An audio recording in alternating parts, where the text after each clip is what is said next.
All right, so you've got an operator exam coming up, maybe even a big quiz tomorrow, and you really need to nail down the main concepts. Well, you're in the right spot. We're going to skip the fluff and focus on exactly what you need to know to ace it. Take a good look at this diagram. I know, it probably seems a little overwhelming right now, but I want you to think of it as our roadmap for today. We're going to break it down piece by piece, and I promise, by the end of this, you're going to see a simple, logical story instead of some complicated chart. So let's get into it. So here's our game plan. We'll start with the essential vocabulary, the words you've got to know. Then we'll follow the water's journey through physical and biological treatment. We're going to take a special deep dive into nitrogen removal, because that is a guaranteed topic on your exam. And then we'll wrap up with the final polishing steps for both the water and the solids. Let's do this. Okay, first things first. You can't understand the process if you don't speak the language, right? Knowing these key terms is the absolute foundation for everything else we're going to talk about. So pay close attention here. Let's talk about BOD. The easiest way to think about it is bug food. It's how we measure the amount of pollution that bacteria can actually eat. See, high BOD in a river can literally suck all the oxygen out and lead to fish kills. So getting rid of it is one of our most important jobs. Now, for your tests, you have to remember the standard. The BOD test runs for 5 days at a nice cool 20 degrees Celsius. That little detail pops up on quizzes all the time. Next up, we have COD, or chemical oxygen demand. Now think of COD as BOD's bigger, less picky brother. Instead of just measuring what the bacteria can eat, COD uses a strong chemical to measure all the organic matter, the stuff they can eat and the stuff they can't. The big advantage? It's a way faster test, which makes it super useful for day-to-day operations. Okay, this comparison right here is a classic exam question, so listen up. Your COD value will always be higher than your BOD value. Always. So why is that? It's because COD measures everything. It's the whole pizza. BOD, on the other hand, only measures the biodegradable part, just the slices the bacteria can actually eat. Remember that. COD is the whole pizza, BOD is just the edible slices. And finally, for our key terms, we've got TSS, total suspended solids. This is exactly what it sounds like. All the solid stuff floating around in the water that isn't dissolved. We're talking about grit, little organic particles, basically all that visible gunk. Measuring TSS is how we know if our physical removal processes are actually working. All right, now that we've got the vocabulary down, we can start our journey through the plant. Let's go back to our roadmap diagram and follow the water from the second it shows up at our front door. First stop, the physical treatment path. And here we are, the very beginning of the plant. This is called preliminary treatment. The goal here is really simple. Get rid of the big, the nasty, and the heavy stuff before it has a chance to break our pumps and equipment further down the line. It's all about physical separation here.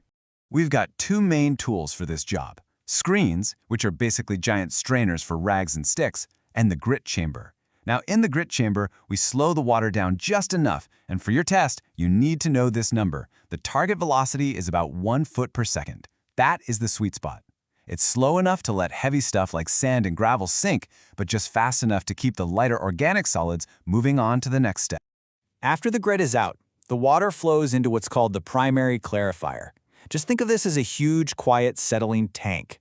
The whole idea here is to just let gravity do all the work. We want things slow and calm. And here are the results of that simple settling process. These are numbers you absolutely need to have memorized for your exam.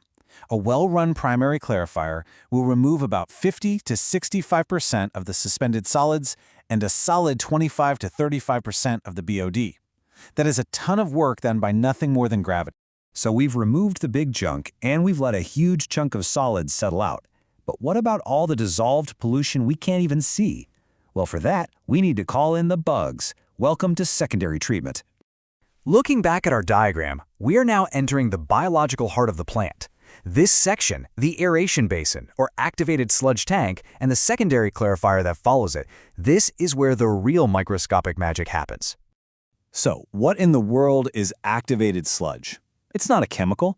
It's a thriving community of microorganisms that we grow and take care of on purpose. We pump tons of air into the tank to create the perfect environment for them to feast on all that leftover dissolved organic waste. Remember that BOD we talked about? This is where the bugs eat it all up. They're our microscopic workforce cleaning the water for us. Okay, now for a topic that trips a lot of people up on their exams: nitrogen removal. It's a specialized biological process that usually happens right inside the activated sludge system, but it is so important and kind of tricky that it really deserves its own focused look. Removing nitrogen is really all about converting it from one form to another. It comes into the plant as ammonia. Our first group of bacteria converts that ammonia into nitrite. Then, a second group of bacteria quickly converts that nitrite into nitrate. The final step is getting another group of bacteria to turn that nitrate into harmless nitrogen gas, which just bubbles out of the water and into the air. Our job as operators is to create the perfect conditions for each step in this chain reaction. This whole complicated process really just boils down to two key stages: nitrification and denitrification. Nitrification is the part that converts ammonia to nitrate, and it absolutely requires oxygen. Denitrification is that final step, turning nitrate into nitrogen gas, and it only happens when there is no oxygen. This difference in oxygen is the single most important thing for you to remember. I'm going to say it again, because it is that critical for your test and for running a real plant. Nitrification needs air. Denitrification does not. As an operator, you control this entire process by controlling where there's oxygen and where isn't. That is the secret sauce. Okay, we've removed the solids, we've removed the dissolved organics, and we've dealt with the nitrogen. We are almost at the finish line. Now we just need to put the final polish on the water and figure out what to do with all the sludge we've created along the way. If we look at our diagram one last time, you can see the two paths split here. The clean water moves on to disinfection, usually with chlorine, to kill any harmful pathogens before it's released back into the environment. Meanwhile, all that sludge we collected from the clarifiers goes on its own separate journey. It's sent to a digester to stabilize it, and then it's dewatered to squeeze out as much water as possible before it's hauled away. Hey, a quick word on math, because it's definitely going to be on your test. You'll probably get a formula sheet with tools that look like these pie wheels. Don't panic, and do not try to memorize every single formula. Just learn how to use this tool. It's simple. If you need the value on top, you just multiply the two on the bottom. If you need one of the bottom values, cover it up with your thumb, and you're left with the top value divided by the other one. If you can master this little tool, the math section becomes way, way easier. And that's it, you did it. We have decoded this entire diagram. From the screens and grit tanks for physical removal, to the clarifiers for settling, to the activated sludge bugs for the biological heavy lifting and nitrogen removal. You see now that every single step has a clear purpose, and you see how they all connect. You are ready for this quiz. You've got this. So you've mastered the fundamentals of how we clean water for our communities right now. But as you get ready to step into this career, think about what's next. With new types of contaminants, stricter regulations, and a changing climate, what do you think is going to be the biggest challenge for the wastewater operator of the future? Something to chew on. Good luck on your exam.